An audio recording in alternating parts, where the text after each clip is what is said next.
প্রাণপ্রিয় শিক্ষার্থীরা, আশা করি তোমরা ভালো আছো। আমি নবম দশম ফিজিক্স আজ ষোলতড়িৎ নিয়ে আবার আলোচনা করব। আশা করি তোমরা আমার এই আলোচনা শুনবে এবং এই দুর্যোগে কিছুটা হলেও তোমাদের ক্ষতি পুষিয়ে নিতে পারবে। তাহলে আজ আলোচনার বিষয়টা একটু আমরা বোর্ডের দিকে তাকাই। আমরা আজ আলোচনা করব ওহমের সূত্র, রোধ এবং রোধের সূত্র, আপেক্ষিক রোধ। আর এখানে একটা তথ্য দেওয়া আছে। এই তথ্যটি আমাদের যে দেওয়া আছে, এটা বাসাবাড়িতে বিদ্যুৎ বিল কিভাবে হিসাব করা হয়, বিদ্যুৎ বিল কিভাবে হিসাব করা হয়, আমরা সেই বিষয়টি নিয়ে একটু কথা বলব। তো দেখা যাক, আমরা প্রথমেই ওহমস লটা একটু আলোচনা করব। ওহমস ল,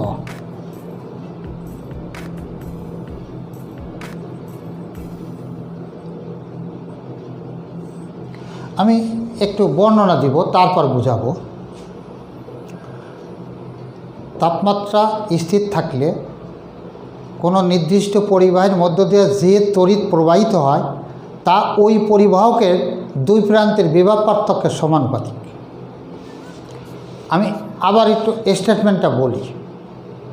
তাপমাত্রা স্থির থাকলে কোনো পরিবাহের মধ্য দিয়ে যে তড়িৎ প্রবাহিত হয় তা ওই পরিবাহকের দুই প্রান্তের বিভব পার্থক্যের সমানুপাতিক। তাহলে এই এ বি একটা নির্দিষ্ট পরিবাহক, এই পরিবাহকের মধ্য দিয়ে আই পরিমাণ তড়িৎ প্রবাহিত হয়। এ প্রান্তের বিভব ভি এ, বি প্রান্তের বিভব ভি বি আমরা মনে করি। আমরা আবার একটু খেয়াল করি, এ বি একটা পরিবাহক,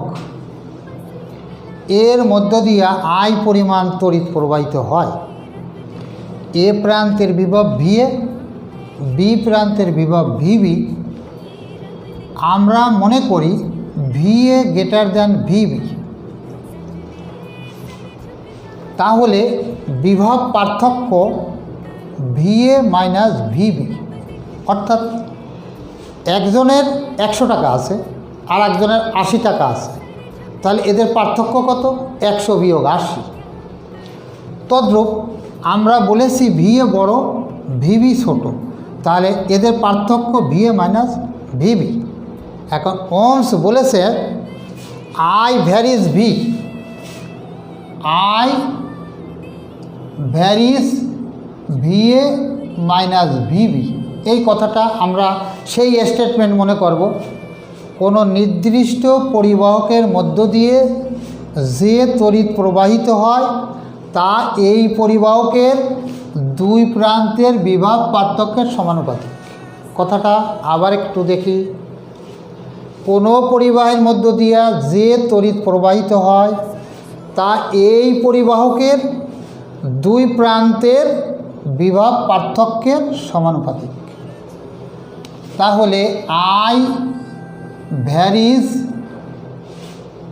ভোল্ট থেকে ভোল্ট বিয়োগ করলে ভোল্ট থাকে, টাকা থেকে টাকা বিয়োগ করলে টাকা থাকে, কেজি থেকে কেজি বিয়োগ করলে কেজি হয়, ভোল্ট থেকে ভোল্ট বিয়োগ করলে ভোল্ট হয়। এখানে I equal two G V. এখানে জি একটি ধ্রুবক, এই জি হলো পরিবাহিতা, জি একটি ধ্রুবক, জি হলো প্রবাহিতা, জি হচ্ছে পরিবাহিতা, যেখানে জি ইকুয়াল টু 1/r, আর হলো রোধ। রোধ এবং পরিবাহিতা একে অপরের বিপরীত, রোধ এবং পরিবাহিতা একে অপরের বিপরীত। তাহলে আমরা এখানে যদি জি এর মানটা বসাই, আই ইকুয়াল টু ভি, আর জি হচ্ছে 1/r, I equal to V by R. এটা হচ্ছে ওহমস ল। তাহলে আমরা ওহমস লটা আবার একটু স্টেটমেন্টটা দেখব। তাপমাত্রা স্থির থাকলে কোনো পরিবাহীর মধ্য দিয়ে যে তড়িৎ প্রবাহিত হয় তা এই পরিবাহকের দুই প্রান্তের বিভব পার্থক্যের সমানুপাতিক। মনে করি এ প্রান্তের বিভব ভিএ, বি প্রান্তের বিভব ভিবি, যেখানে ভিএ গ্রেটার দ্যান ভিবি, তাহলে বিভব পার্থক্য ভিএ মাইনাস ভিবি। আমরা ওহমের বর্ণনা অনুসারে আমরা বলতে পারি তাহলে I varies V A minus V B. কেন?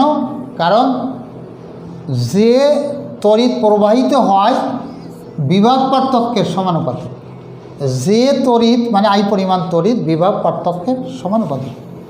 তাহলে আই ভ্যারিজ, ভোল্টেজ থেকে ভোল্টেজ গেলে ভোল্ট, তাহলে আই ভ্যারিজ ভি। এই ভি হচ্ছে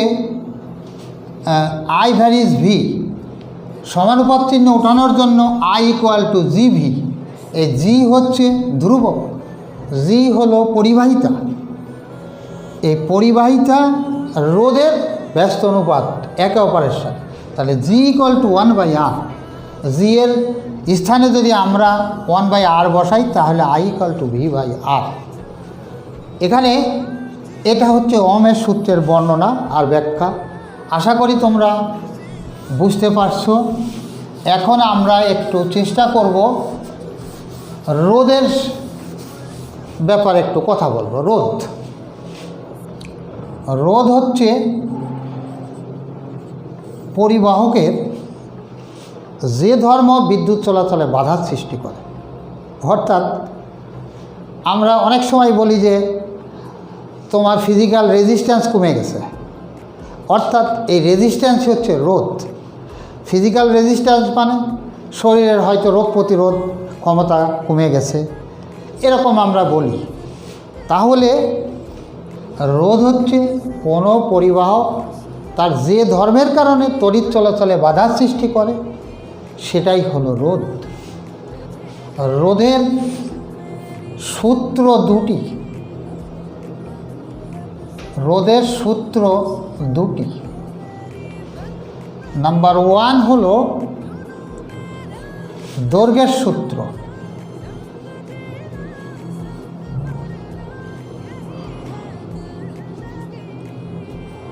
প্রস্থচ্ছেদের ক্ষেত্রফলের সূত্র।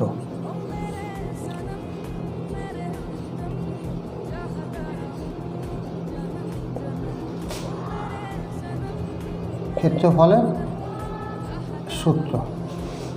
তাহলে আমরা একটু দেখি। প্রথম আমরা জানলাম যে রোধ হচ্ছে পরিবাহক তার যে ধর্মের কারণে তড়িৎ চলাচলে বাধার সৃষ্টি করে। এখন রোধের সূত্র হলো দুইটা, একটা হলো দৈর্ঘ্যের সূত্র আর একটা হলো প্রস্থচ্ছেদের ক্ষেত্রফলের সূত্র। দৈর্ঘ্যের সূত্রটা আমরা আগে একটা ম্যাথমেটিক্যাল টার্ম লিখব, আর ভ্যারিজ এল। আর ভ্যারিজ এল মানে নির্দিষ্ট তাপমাত্রায় কোনো পরিবাহকের রোধ দৈর্ঘ্যের সমানুপাত। নির্দিষ্ট তাপমাত্রায় কোনো পরিবাহীর রোধ দৈর্ঘ্যের সমানুপাত। এই কথাটা ল্যাঙ্গুয়েজ আমরা অনেকেই বুঝি না। আসলে বিষয়টা খুব সিম্পল। সেটা হলো যে দৈর্ঘ্য যে হারে বাড়বে রোধ ওই হারে বাড়বে। দৈর্ঘ্য যে হারে বাড়ে রোধ ওই হারে বাড়ে। অর্থাৎ দৈর্ঘ্য যদি দ্বিগুণ হয় রোধ দ্বিগুণ হবে। অর্থাৎ দৈর্ঘ্য যদি দ্বিগুণ হয় রোধ হবে দ্বিগুণ। দৈর্ঘ্য যদি 3 গুণ হয় রোধ হবে 3 গুণ। দৈর্ঘ্য যদি 4 গুণ হয় রোধ হবে 4 গুণ। সমানুপাত। তাহলে আমরা দৈর্ঘ্যের সূত্রটা কী জানলাম? নির্দিষ্ট তাপমাত্রায় কোনো পরিবাহীর রোধ দৈর্ঘ্যের সমানুপাত। এবার আসি আমরা প্রস্থচ্ছেদের ক্ষেত্রফলের সূত্র। প্রস্থচ্ছেদের ক্ষেত্রফল এ দিয়ে প্রকাশ করা হয়, আর ভ্যারিজ 1/a। অর্থাৎ নির্দিষ্ট তাপমাত্রায় কোনো পরিবাহীর রোধ প্রস্থচ্ছেদের ক্ষেত্রফলের ব্যস্ত অনুপাত। নির্দিষ্ট তাপমাত্রায় কোনো পরিবাহীর রোধ প্রস্থচ্ছেদের ক্ষেত্রফলের ব্যস্ত অনুপাত। তার মানে ওই দৈর্ঘ্যেরটা ছিল সমানুপাত আর ক্ষেত্রফলেরটা হলো ব্যস্ত অনুপাত। তার মানে এখানে দেখো এ যদি দ্বিগুণ হয় রোধ হবে হাফ, এ যদি 3 গুণ হয় রোধ হবে 1/3, এ যদি 4 গুণ হয় রোধ হবে 4/1 এখন আমরা একটা বিষয় পরিষ্কার বুঝতে পারলাম যে প্রস্থচ্ছেদের ক্ষেত্রফল যত ছোট হবে রোধ তত বেশি হবে। প্রস্থচ্ছেদের ক্ষেত্রফল যত ছোট হবে রোধ তত বেশি হবে। প্রস্থচ্ছেদের ক্ষেত্রফল যত বড় হবে রোধ তত ছোট হবে। এখন আমরা একটু কনক্লুশনে আসব। এই সূত্রের কম্বিনেশন করে আর ভ্যারিজ 1/a, এখানে আমরা একটি আর নিব, একটা ভ্যারিজ নিব L/a, R equal to rho L/a। এই রো হচ্ছে গ্রিক অক্ষর রো, এই রো হচ্ছে গ্রিক অক্ষর। এটা দিয়ে আপেক্ষিক রোধ প্রকাশ করা হয়, আপেক্ষিক রোধ প্রকাশ করা হয়। তাহলে আমরা ওহমস ল, রোধের সূত্র জানলাম। এবার একটু আপেক্ষিক রোধটা জেনে আমরা এই টার্মটা একটু সলিউশনের চেষ্টা করব। তো এখন আপেক্ষিক রোধ এইখান থেকেই আমরা সংজ্ঞাটা তৈরি করব। এখানে যদি আমরা আর গুণ করি rho L equal to R A, rho equal to R A by L, তাহলে একক দৈর্ঘ্য একক প্রস্থচ্ছেদের ক্ষেত্রফল বিশিষ্ট কোনো পরিবাহকের রোধের সংখ্যা মানে আপেক্ষিক রোধ। নির্দিষ্ট তাপমাত্রায় একক দৈর্ঘ্য একক প্রস্থচ্ছেদের ক্ষেত্রফল বিশিষ্ট কোনো পরিবাহকের রোধই আপেক্ষিক রোধ। আমরা আবার একটু খেয়াল করি, একক দৈর্ঘ্য একক প্রস্থচ্ছেদ ক্ষেত্রফল বিশিষ্ট কোনো পরিবাহকের রোধই আপেক্ষিক রোধ। এখন এর একক হচ্ছে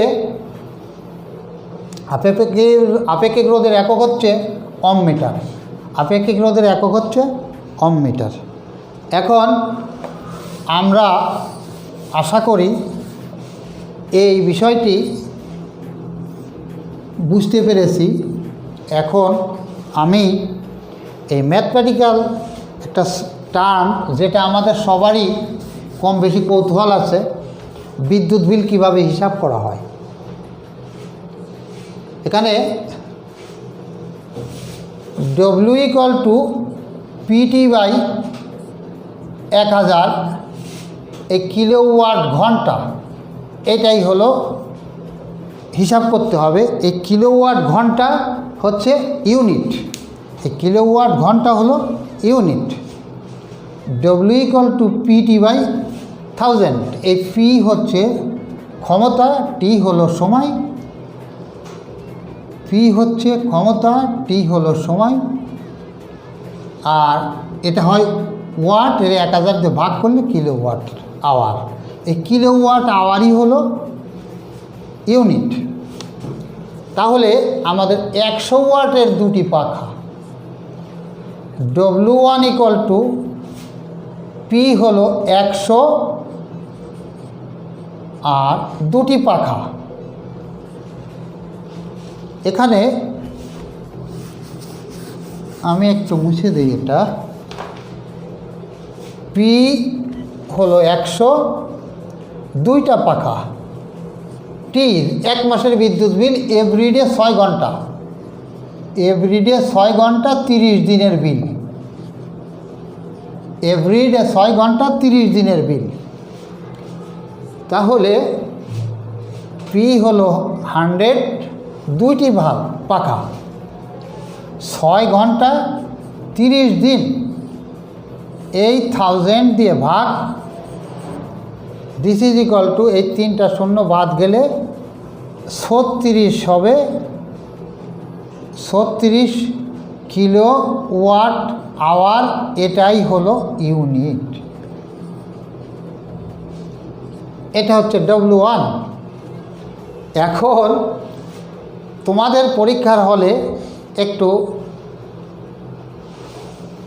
তোমাদের চিন্তায় ফেলে দেওয়ার কারণে এখানে লিখতে 440 ওহমের দুটি ভাল্ব, 440 ওহমের দুটি ভাল্ব। এখানে ওয়াট থাকলে আমরা সরাসরি এই সূত্র দিয়ে দিতাম, কিন্তু এখানে 440 ওহমের দুটি ভাল্ব, তাহলে এখানে ওয়াট নেই। এই যে P ইকুয়াল টু V²/R, একটি সূত্র আছে তোমাদের, P ইকুয়াল টু V²/R। এখানে দেখো V 220 square, 220 divided by R 440, this is equal to, এটা কাটাকাটি করলে আমরা একটু ক্যালকুলেশনটা একটু করি, তাহলে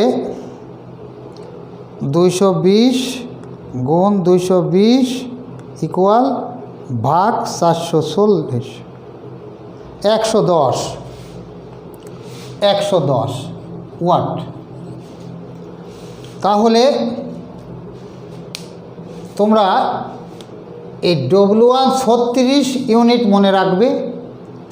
আমি এখানে লিখে রাখি W1 36 unit.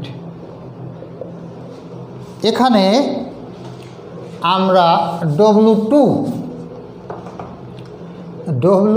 Equal to PT by 1000। এখানে P হলো এই যে বের করেছি 100 ইন্টু দুটি ভাল্ব, 6 ঘন্টা করে 30 দিন ডিভাইডেড বাই 1000। আমরা আবার একটু ক্যালকুলেশন করি।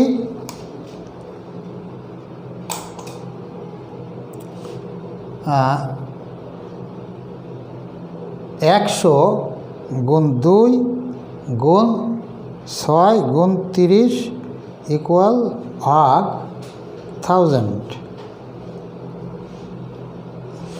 36.9, 39.9 ইউনিট, 39.6 ইউনিট। আমার মনে হয় তোমরা বিষয়টি আবার একটু খেয়াল করতে পারো। 440 ওহমের দুটি ভাল্ব, কিন্তু এখানে ওয়াট নেই। ওয়াট থাকলে তো সরাসরি P ওয়াট বসাই দিতাম, কিন্তু যেহেতু এটা ওহম দেওয়া আছে মানে রোধ, তা আমরা জানি যে P ইকুয়াল টু V²/R। এই V হচ্ছে এই যে 220 ভোল্টের লাইনে যুক্ত, তাহলে 220 আর হচ্ছে 440 ওহম। এখানে মান বসালাম। এই যে P হলো 110, এই হলো দুটি ভাল্ব, এই হলো 6 ঘন্টা 30 দিন, এই যে আমরা পেয়েছি 39.6 ইউনিট। তাহলে বন্ধুরা আমি W2টা লিখে রাখি, W2 ইকুয়াল টু 39.6 ইউনিট। এবার আসি আমরা নেক্সট, একদম সেম মেথডে 60 ওয়াটের একটা TV, W3 equal to PT by 1000। P হলো 60 ওয়াট, ডাইরেক্ট ওয়াট দেওয়া আছে। একটা টিভি 6 ঘন্টা করে 30 দিন divided by 1000, this is equal to, আমরা একটু ক্যালকুলেশনটা করি।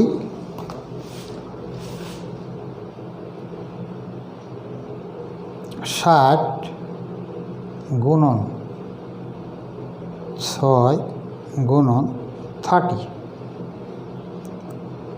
ভাগ 1000, 10.8 ইউনিট, 10.8 ইউনিট। তাহলে W3 equal two 10.8 unit. Next আরেকটা, এখানে আবার দেখো এটা আবার ওম দেওয়া আছে, তাহলে আমরা লিখব P equal to V square by R. এখানে ভি হচ্ছে 200, ভি হচ্ছে 220 গুণ 220, আর হচ্ছে 200। এটা কাটাকাটি করলে আমরা যদি ক্যালকুলেশনটা করি 220 গুণ 220 ইকুয়াল ভাগ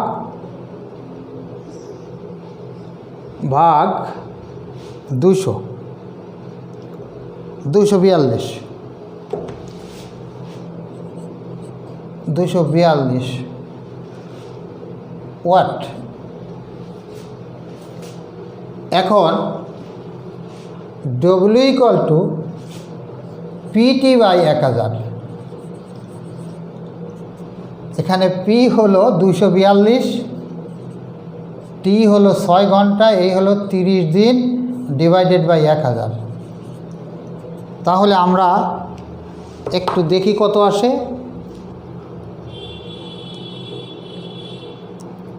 242 ইন্টু 6 ইন্টু 30 ইকুয়াল টু ভাগ 1000,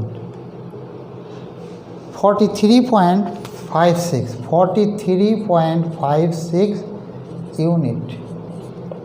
তাহলে এখন আমরা কাজ শেষ। ইন এ সামারি এখন কি করতে হবে? W equal two W1 plus W2 plus W3 plus W4, এটা যোগ করলে এই W1 এর মান 36, W2 মান 39.6, এই W3 হলো 10.8 প্লাস 43.56। এটা ক্যালকুলেশন করলে তোমরা যত ইউনিট পাবে তত ইউনিটই অ্যান্সার। আমরা তাহলে আজ তোমাদের যে পার্ট দিলাম আমরা ওমের সূত্রটা পড়েছি, রোধের সূত্র পড়েছি, আপেক্ষিক রোধ পড়েছি। একটা বাসায় ফ্যান, ভাল্ব, টিভি, ফ্রিজ ইত্যাদি চলে 220 ভোল্টের লাইনে। আমরা কনসিডার করেছি যে 6 আওয়ার্স এভরিডে 30 ডেজ কত বিদ্যুৎ বিল আসবে। আর এটার সূত্র হচ্ছে W equal to PT by 1000। যেহেতু এটা ওম দিয়ে আছে, ডাইরেক্ট ওয়াট নেই, এই কারণে আমরা এটা P equal to V square by R দিয়ে ওয়াট নির্ণয় করব। আশা করি তোমরা লেকচারটি ফলো করবে এবং উপকৃত হবে। সকলকে ধন্যবাদ, ভালো থাকো, আসসালামু আলাইকুম।